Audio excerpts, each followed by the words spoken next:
about the man I hate more than the devil himself, Aaron Rodgers. Aaron Rodgers, we had a nice little conversation on Monday. When we were talking about where his place would be on any of these teams, and then we had the Vikings saying that they're out on him. They're gonna go in with JJ McCarthy.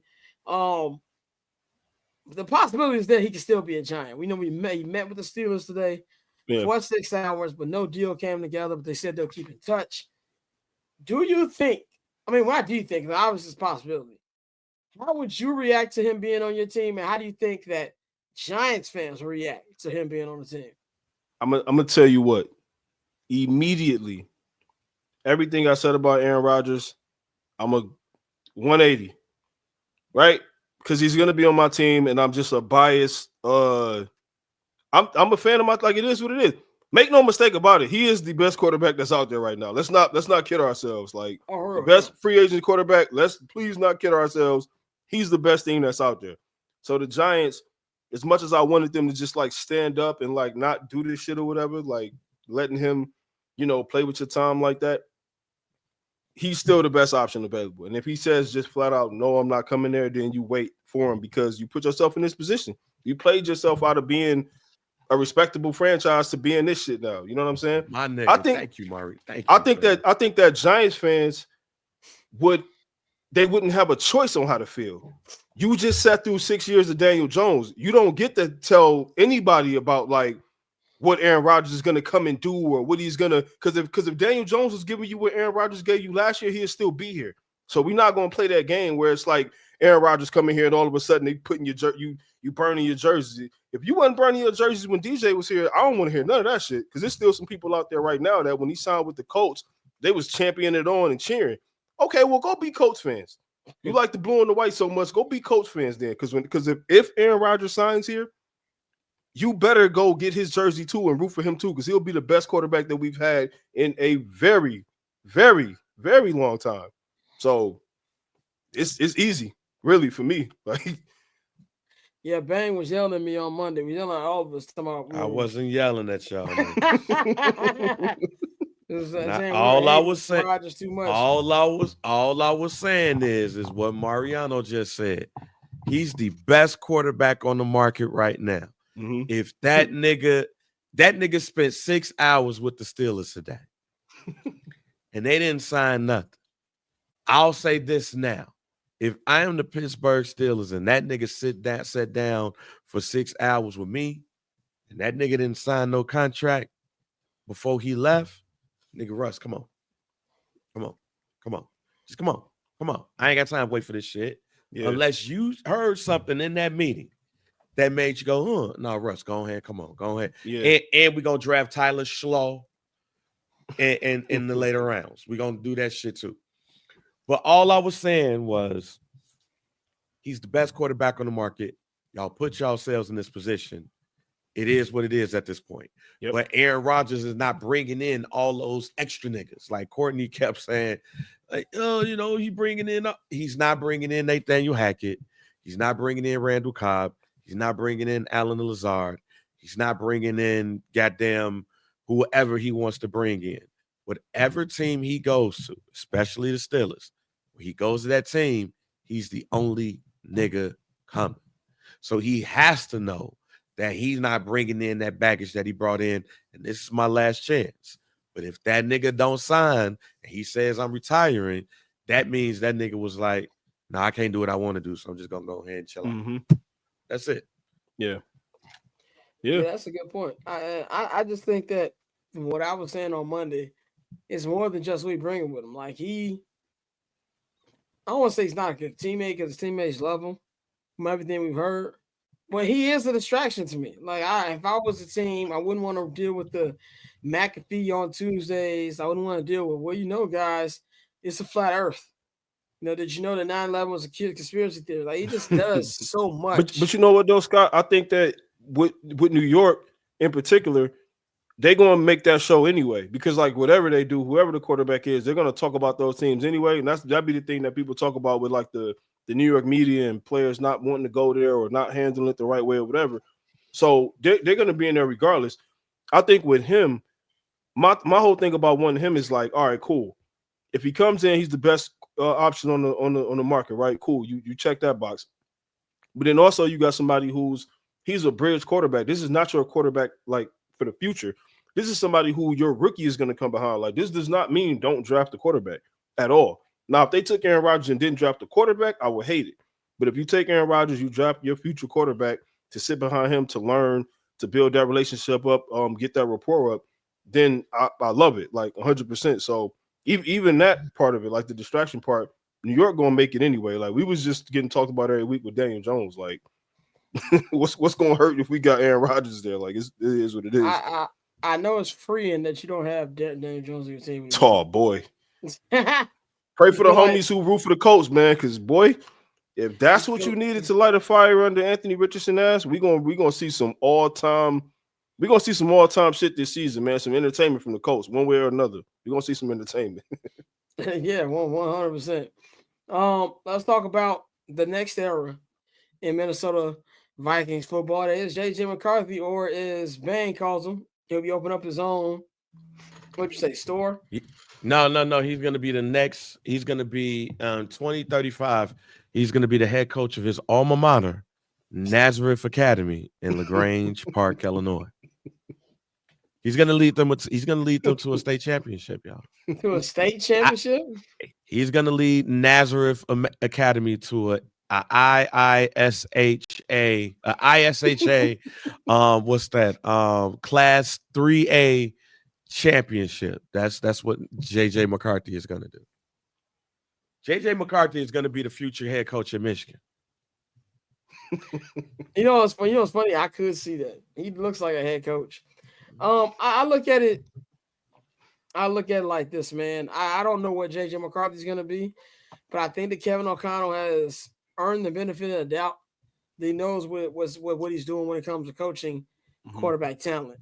And I will put a lot of stock behind that. With the way that he can play with the Kevin O'Connell. But at the same time, if I'm opposing defense, if I'm anybody else in the North, I'm looking at my chops, because this is a team last year that was 11 wins, and it didn't matter. Man, it really didn't matter even before the playoffs. They lost a couple close regular season games. But Mark, what's your faith level? I know you're a Michigan guy, so you love JJ McCarthy.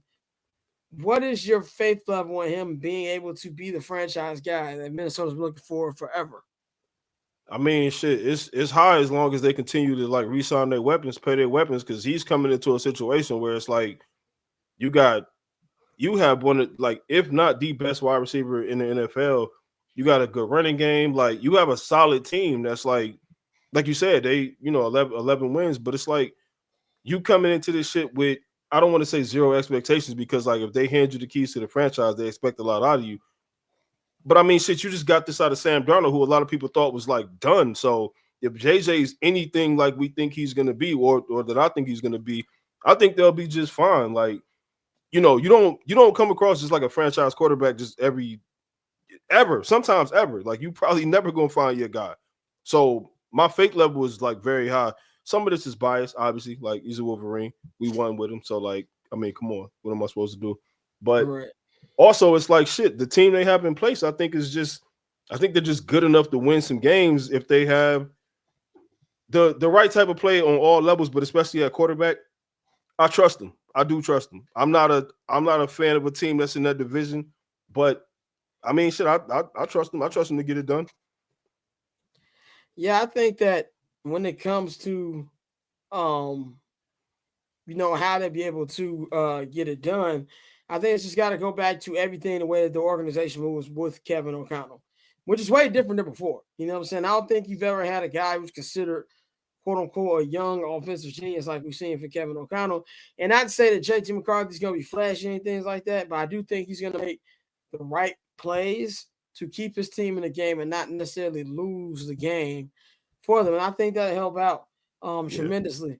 Ben, we know you don't have much faith in McCarthy's future, but what do you think what that's going to do for the Vikings for next season?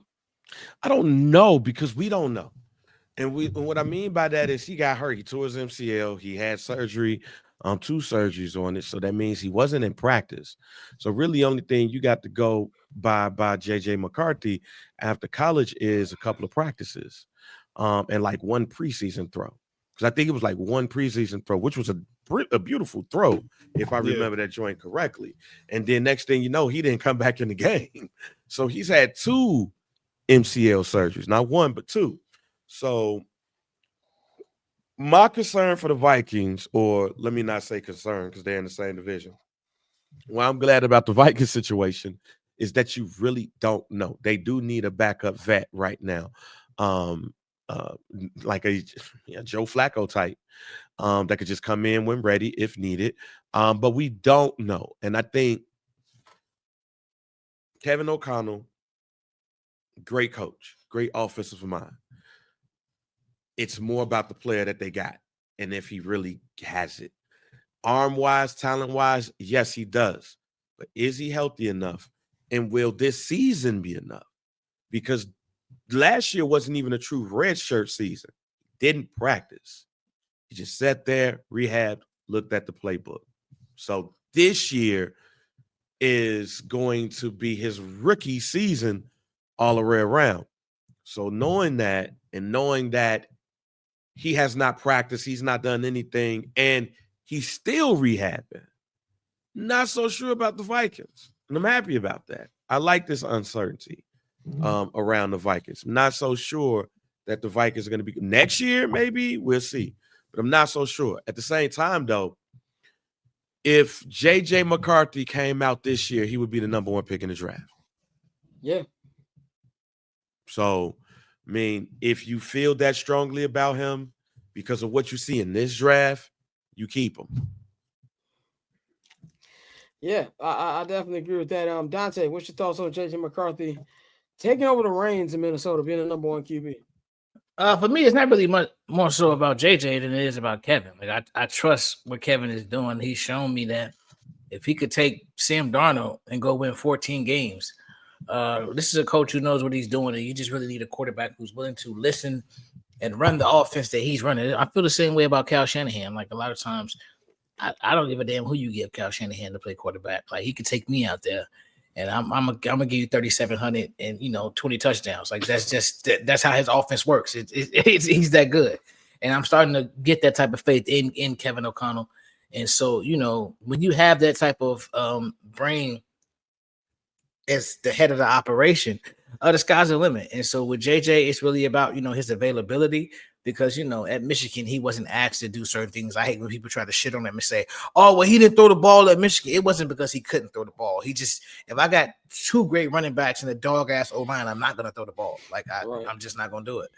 And so, that's how Harbaugh played it. But I think JJ could very well be, again, this is shaping up to be the toughest division in football for, the next – it could be, for the next decade. I think – It's that good, and you have that much talent, which is kind of why you see the Lions trying to angle for that. Hey, let's just do the best records and then go from there, because it's gonna be some seasons, bro. Where it's gonna be some seasons where you have teams with 13 wins and your ass is on the road, playing a dog ass game week 1 of the playoffs. So it's gonna be interesting. But I think my faith is more so in Kevin than JJ, but I do believe that he can be successful in Minnesota.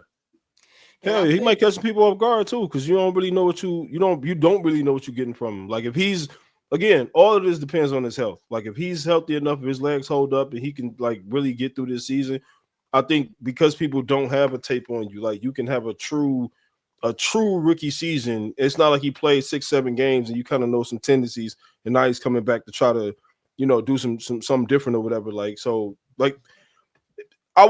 do want to see him. I'm probably the only person up here that's gonna say this shit, but I do want to see him be successful. But I get why y'all wouldn't, because he's in your division. You're not supposed to. Nigga be terrible. yeah, as you should. So cool. Triple double hat trick, I know the code too. Ice trade, go for trade. Yeah, we cold too.